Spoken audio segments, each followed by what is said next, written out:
Greetings folks, this is a Let's Play of the wonderful game Fantasy Empires. I've seen a few Let's Plays of these on YouTube.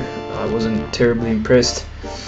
This is a game that I was playing when I was 15 years old. It was great fun, I was very happy to have it, and yeah, all in all, there's been few strategy games that I've enjoyed as much as this. I can think of a couple offhand.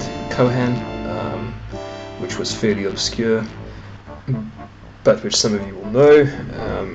There was also, of course, the Warlords Battlecry series, which was sort of a real-time version of the traditional Warlords turn-based strategy. And I guess the things that I find to be similar about them is sort of the mix of strategy and action focused around fantasy armies and some form of questing. Now, something that might interest some of you is the fact that this wasn't the first game of its kind. Silicon Knights, the guys who developed it, had already at this stage developed a game around 1990, well, released 1990 for the Atari ST, called Steel Empires, which was a different theme. It was a sci-fi mecha theme, but the game dynamics were very similar. And essentially what Fantasy Empires is an extension to that set of features. So the basic idea of having a turn-based strategy world and a real-time action aspect which took place once you had moved your troops into an enemy's territory or vice versa. But anyway, we can get into that as we go. So let's play Fantasy Empires. Alright, so we're going to go for campaign mode, which is the random scenarios, and just bear with me, I've got slight allergies and I'm drinking my coffee, and we've got to get a character going. I've actually created a character already, so that's fine. He's an elf. I enjoy the elves and the mages because they've got missile weapons. The mage is excellent at siege and taking out large units of troops at once, but the elf is incredibly agile, has a deadly bow, also has melee capability with his sword, and has got good speed and moderate hit points, so he's actually a very nice sort of single unit option for combat for the player to control. And then I'll just choose a couple of other random low level guys here. Arendelle, Dwarf, and there's a guy called Moloch who wants to take over the world apparently. Moloch the Masked is obsessed with becoming the greatest mage in the known world. I mean, how can you not want to kick that guy's ass? Come on. Alright, so that should do. I'm just going to put my guy in the right slot here, actually, because I don't like that shield. There we go. This should do. Historical world is Mystara as it usually is. In other words, deserts act like deserts, forests like forests, and so on. So we can do that, but I'm going to put it on random world. And then there's fog of war and Shoal. I'll leave it on the default, which is Shoal, because that's how I'm used to playing the game. And it's hot enough anyway. So that should be everything. There we go.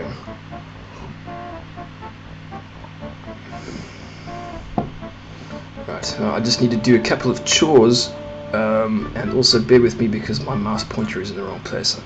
First of all, chore number 1, we need to look in the manual and find word 5 under heading Experience for Troops. So I will go and look in the manual. Page 42, heading Experience for Troops, word 5, Survive.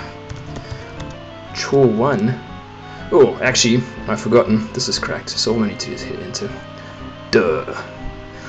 Chore number 2 is, we've got to change the DM effects to come off, because that's really annoying, and the DM advice as well. Simulate never, that's fine, everything else is fine. And chore number 3 in the same menu actually was to turn the awful music down. Thank you, I can hear myself think again. Okay, I'll leave it there. Right, just so you guys know, I'm actually recording this using Dosbox's in-app recorder, and on the side I'm using Audacity, so it's going to be a bit of a mission to tie this together. I've never done it before, so I hope it works out. And if at any stage when you're listening to the final version of this, you actually hear, like, you know, overlapping words or too much space in between sentences, just bear with me because I probably had to space things out or whatever in order to get it to match up with the video. Anyway, moving on. Here's our territory. We've got a few heroes in here.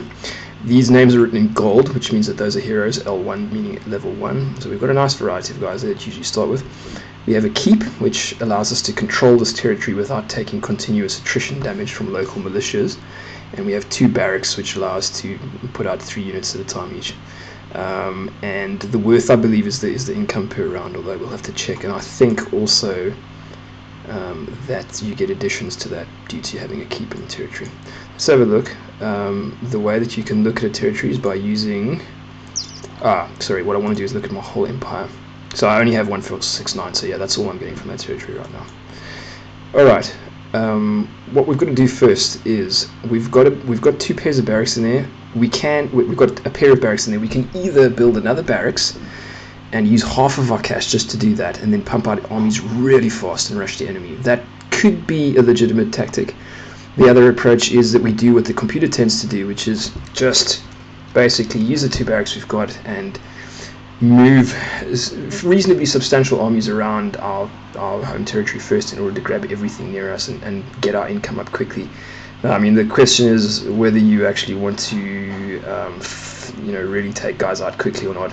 In this case, it looks as if the guy who's got the black shield is quite far away from us, at least 3, 4, 5 territories, and the other guy is probably somewhere.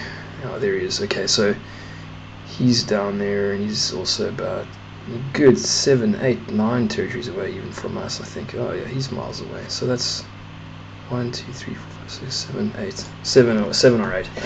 So we're going to have a good amount of time to build up in this game, and because we've only got those 2 enemies, we can actually expand well into this archipelago here, the kind of whole southwest corner of the map we can take over. So I think maybe that's going to be our first goal. And the good thing is, obviously, with our main place on the front line, it's already fully fortified, as you can see by the outer walls. There's also an inner courtyard. So I think this is a fortress. I'm not sure exactly what the classification is for this castle type, but it's well fortified from the start because it's your starting territory. So let's go for building a lot of troops. We're not going to waste money on new barracks right now. Unfortunately, I just played a game of this actually, and I got my ass handed to me on a plate, on a silver platter, because I've forgotten since the age of 15, or rather maybe 20 was the last time I played this game, how exactly it works. But now I'm a little bit better educated than I was a half an hour ago, so let's see what we can do. This button just allows you to select the units, and you can see the prices on catapults. Are incredibly worthwhile for siege, but of course they're easily destroyed by enemies and you need to protect them.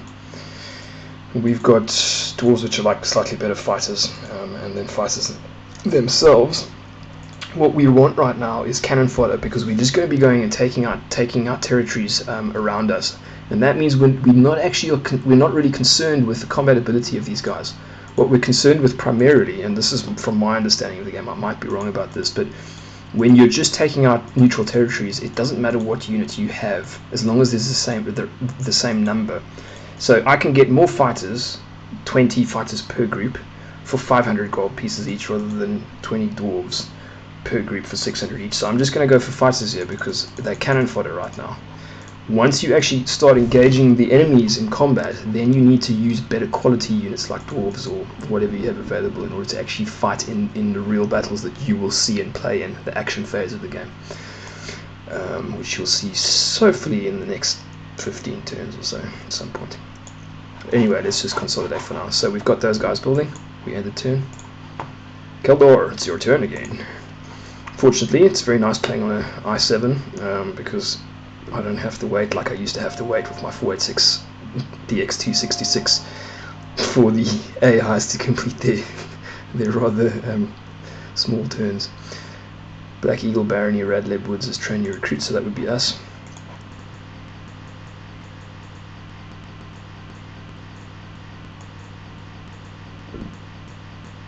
You can look and see.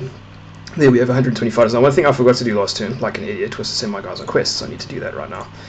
And by guys, I mean my heroes, because they're eligible for quests. So we just send them all off. Go and do your thing, Veterans Quest. It's just, I'll show you that screen in more detail next time we get there. I'm just trying to move things along quickly at the beginning here. We want to just keep putting out fighters every turn here. And already with the number that we've got, we could actually move into a neighboring territory, and it might be wise to do so. But I think I'm just going to take it a little bit easy, maybe. No, actually that should be fine. I think 120 guys is enough to take a territory, a neutral territory, without losing the whole bunch. So we end the turn again here. Just make sure again we've built guys. We did, didn't we? We did, didn't we? Yes. Okay.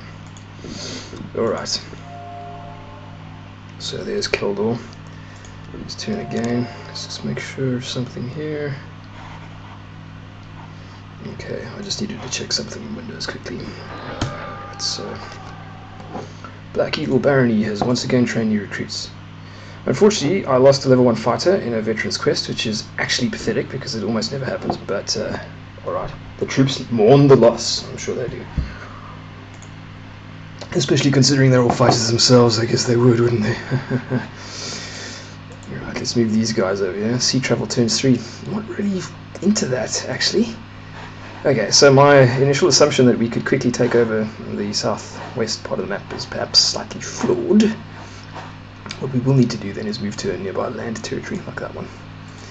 And I just want to show you guys as well, you don't have to just indiscriminately move your guys around and hope for the best income, because what happens is the territories all have different income, and you actually can, if I remember correctly, find out what their income levels are, but I'll be damned if I know how to do that right now. Wow, there's a lot of stuff here, but it doesn't seem to show what we're actually looking for.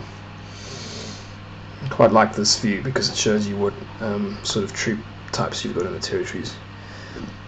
Yeah, I'm sure there's a way to do that. I'm just not sure if I know how, or if I can find out quickly enough not to get you guys bored. So I'm just going to carry on right now. See, this place is only worth 812 per round, which is absolutely appalling.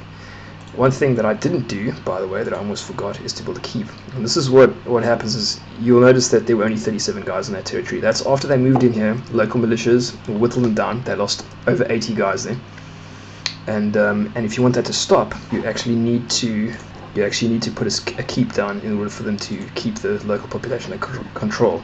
So now that we've got that, I'm not sure if it may be that the worth doesn't increase, maybe that it just stays as it is. I'll have to check next round.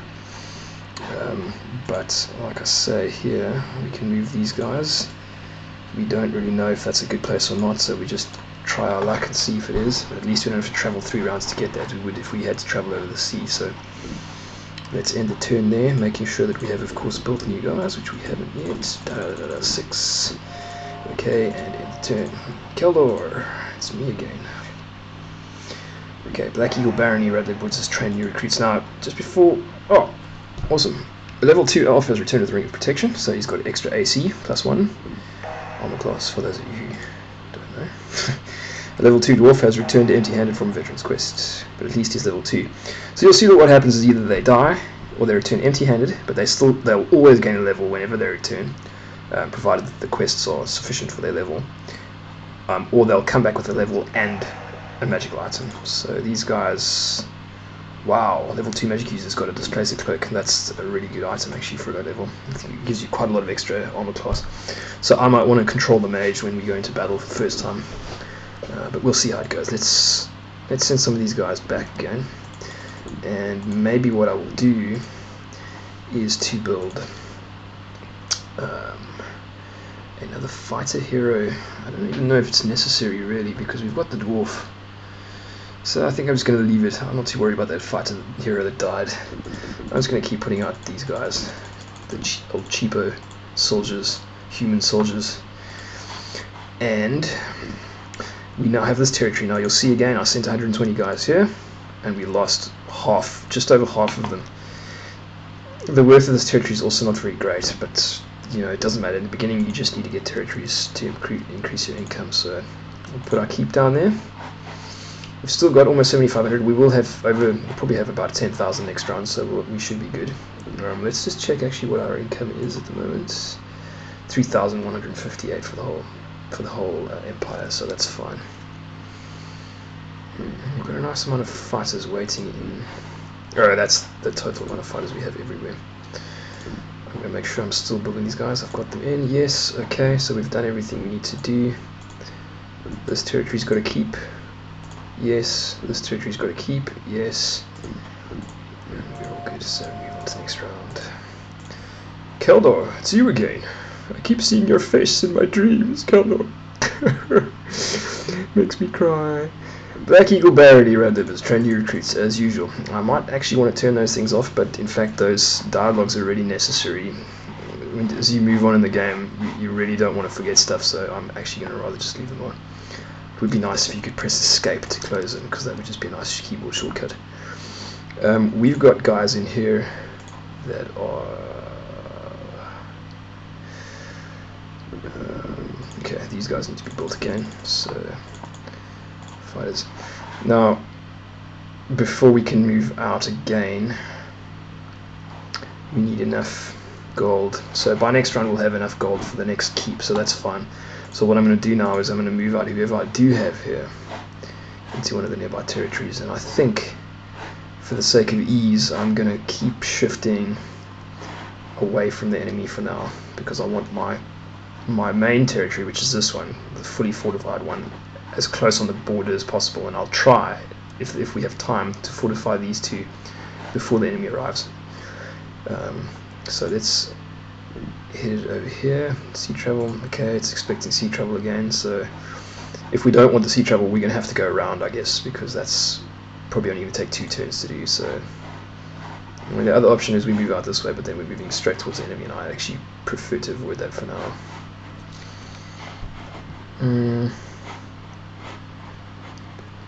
Although, when I think about it, it may be the better strategy, because I don't want to waste time. We need to get income as quickly as possible, so let's move in here. Okay, let's move all those guys in there.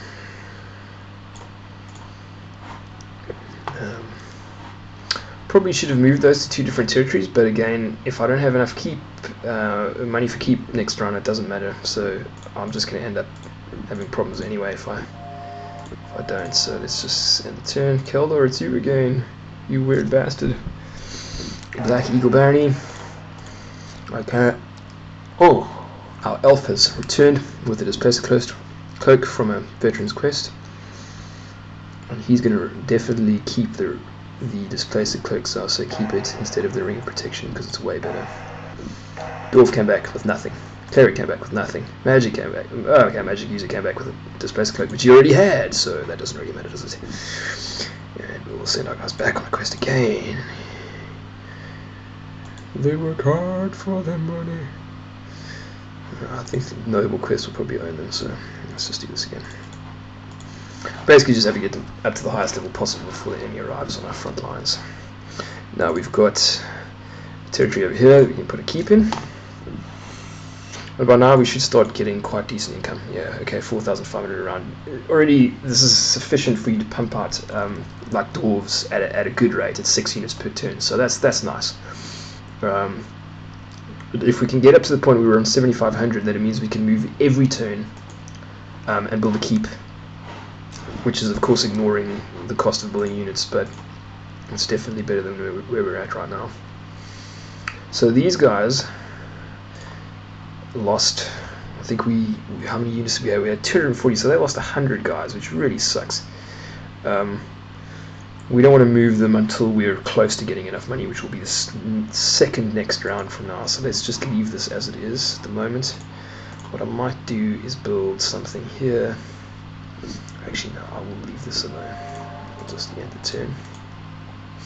Guys, I'm not sure exactly how much time is passing. I'm just going to have to check quickly when the recording started for this and see what the difference in time is, because I don't want this let's play to go on too long. Looks like I'm on 19 minutes now, so we'll maybe give it another 15 and then end it there. So that would be 47. Alright, so we've got half of what we need for a new keep, or close to. We're probably going to need another couple of rounds before we have enough, because like I see here, our troop cost is quite high at the moment. This is the problem, is I've got a lot of guys sitting around waiting to be used. If I send guys now from this territory to here, I think some of them will die on the way fighting the locals, and then we'll get enough to get up to a keep. Whereas if we kept them here now, we still wouldn't have enough next round. So this actually this kills 2 birds with 1 stone, sends the guys to where we want them to be, and gets enough of them killed that we'll have enough money next round to actually do our thing of building another keep there. So let's hope that this works. I'm going to just do this. Just want to make sure that my heroes are... Okay, my heroes are indeed... That's fine, there's no heroes present, they're all the way. My mouse cursor is stuck, I better go back into full screen mode. Sorry, gonna have to blow my nose, live with it. Okay, not only have I blown my nose, but a level 4 elf has returned empty-handed. That sucks. Dwarf's got a ring of protection. Cleric's got nothing. Magic user's got nothing. It's alright because some of them already got stuff, so not too worried about that.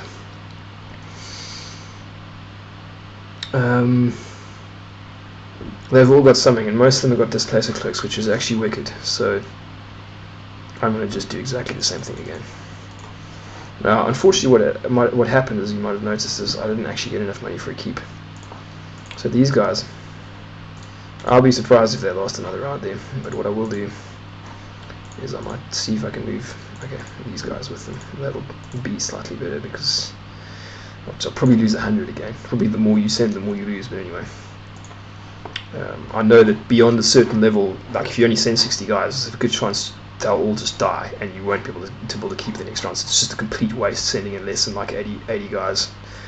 I'm still guessing that sending 200 is better than sending 100 because I've seen 100 guys die in one batch, in one move. So let's have a look at this. We're going to have our next keep there soon. Yep. So we build our keep. There we go. Bang. We've got 5 territories and our income is now 5,430. None of these territories that I'm in seem to be particularly impressive in terms of income. I mean, these are all around 800, which is pretty piss poor actually. Only my main place is better than that, so I guess I'm gonna have to. Okay, you see this one's almost double, so there are much better places to be had. I just haven't found many of them yet. I'm guessing what we should do now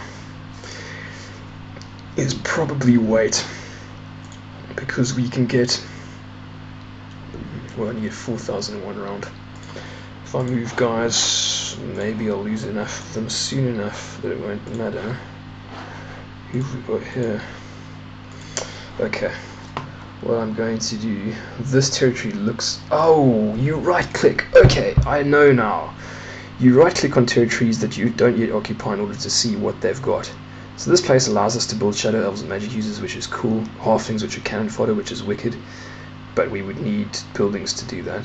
But what's more important is the worth is 1228, so that's a good one to go for. So I'm going to move some of my dudes from here, because there's not that many anyway, down there. Unfortunately I can't do it in one step, but let's just, I'm not even sure this is actually worthwhile, but let's do it anyway, because that's our main territory. We may as well consolidate there. You can move guys from here, 55. Now, I don't know exactly how this works, because if you move 2 groups, right, 149, that one's not going to die. Move the 55. If you move the 55 first, if I remember correctly from my teenage years playing this game, if you move 55 first, those guys will die. But I think the 149 arrive untouched, which almost sort of it mitigates the total damage that can be done to your forces. I'm going to try it just to see what happens. It may be that it actually takes the combined numbers and just does attrition damage on them, but let's see. One way or another, we'll survive here. So, and hopefully for 2 rounds, because we're going to need to in order to get to enough income. So there we go. Keldor, it's you again. Elf, come back empty-handed, but he still loses Displacer Cloak. Dwarf, got another Displacer Cloak. Okay, so the well, one of your guys thinks the Dwarf just got the Displacer Cloak, which is wicked. So he gets rid of his Ring of Protection. Now they've all got Displacer Cloaks. Okay, well, the Magic User won't want that. He wants his Displacer Cloak instead. So now I don't know. that. Okay.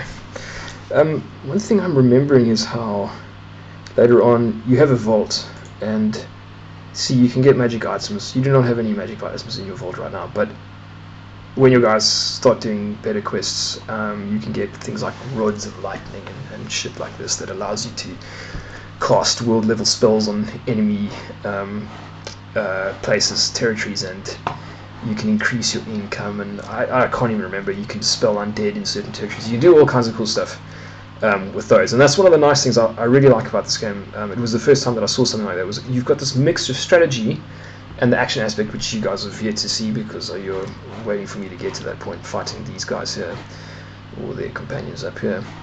But the point being that you've got this mix of strategy, which includes spell casting, and then you also have the action mode, and all of these things tied together. Like, you'll cast as a druid, you'll cast lightning or earthquake on a territory, wipe out half the barracks, and the guy's production capacity is ruined. And if you walk in there in the next round, you're going to see in the action mode that there's nothing left there. That there's only like one barracks, maybe the keep, which is really cool. And today, these days, that's nothing. It's just a triviality of game design. But when this came out, that kind of thing, and particularly in 1990 when its predecessor, Steel Empires, came out, had the same feature.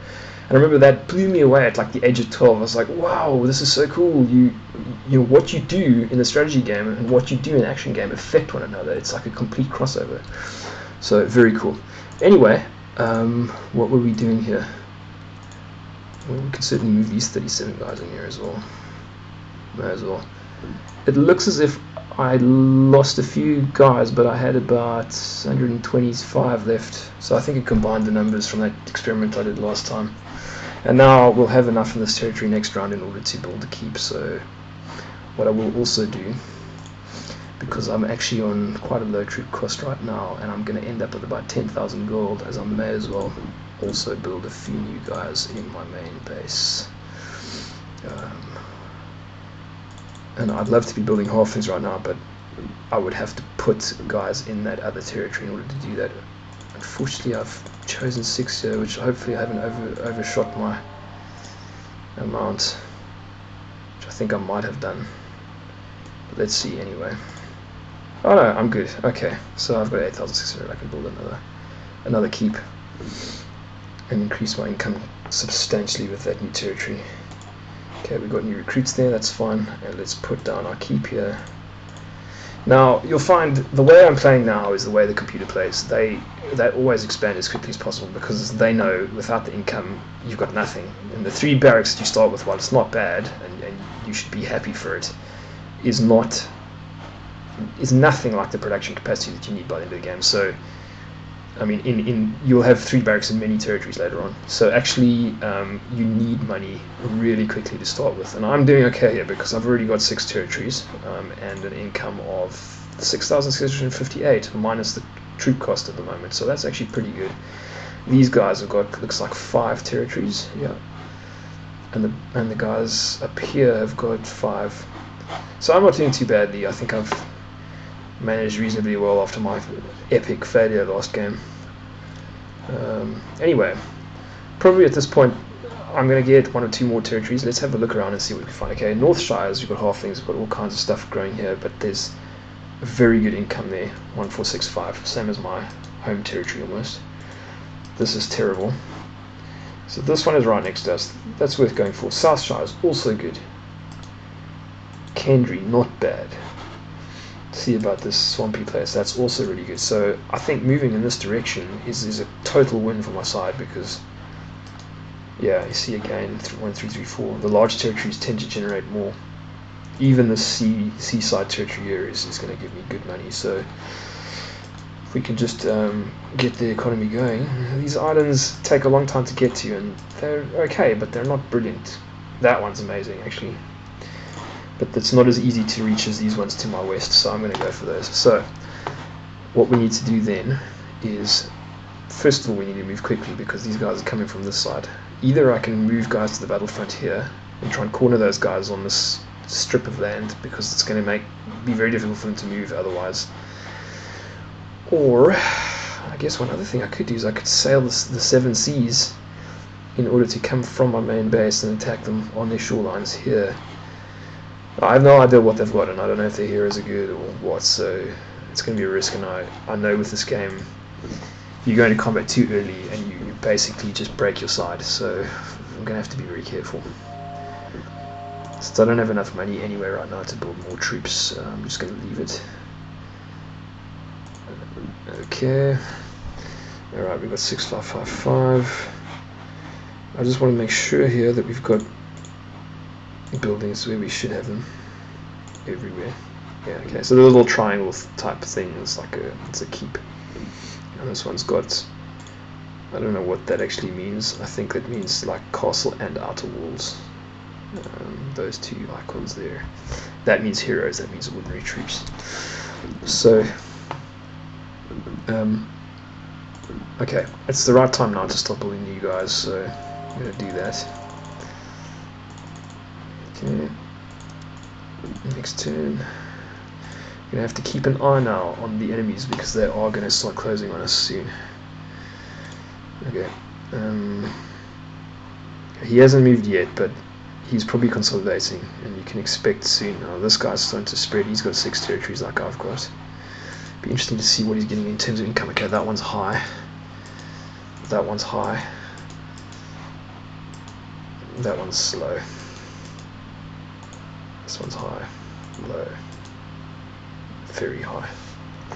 Okay, so he's probably not much worse off than I am. So it could get interesting soon. I'm probably going to end this Let's Play session soon because I imagine we're getting close to the time. Just having a look. Yeah, I think we've been going on now for just over half an hour. So I think that's a good place to leave it. We're kind of in a good spot, but there's still a lot of questions about our future as a nation, the nation of Keldor and his elves. So thanks for watching, guys, and if you liked it, you know what to do. Hit the subscribe button. I've never had to say this before, but I've watched a million other YouTube videos where other guys have done it, so yeah, if you're keen, subscribe. Love to see you again, and your comments welcome. Cool, cheers.